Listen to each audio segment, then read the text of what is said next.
In this video, you will understand the installation of Python in your local system. We will start by first uninstalling Anaconda. Ensure you do not have Python installed already. If you do, uninstall it first. If you don't, you can skip this part. While I wait for uninstallation to complete, I will download the installer from Anaconda Downloads. We do a simple Google search and land up on www.anaconda.com/distribution/. Let us download Python 3.7. Here, you can see two options, 32 or 64-bit. Choose the appropriate version according to your Windows configuration.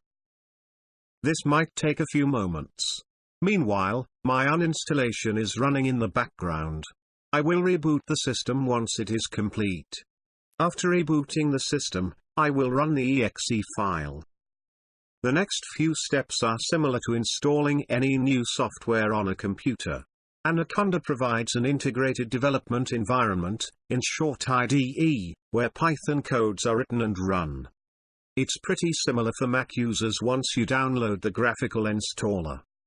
If you face any difficulty in installing Anaconda, then please report the errors along with screenshots and error description at the support group.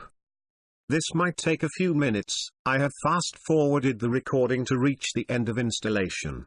Once you have successfully installed Anaconda on your system, open the navigation. You will see available softwares as shown here on the Windows machine.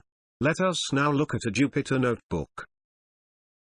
You can open a Jupyter Notebook by just clicking at it and waiting for a few minutes before the application opens a web browser. This is an interactive notebook, which allows you to edit and execute the code. You are required to run the codes by clicking on the run cell or by pressing Ctrl and Enter simultaneously. When you execute or run these lines, you get the output which is right below the code.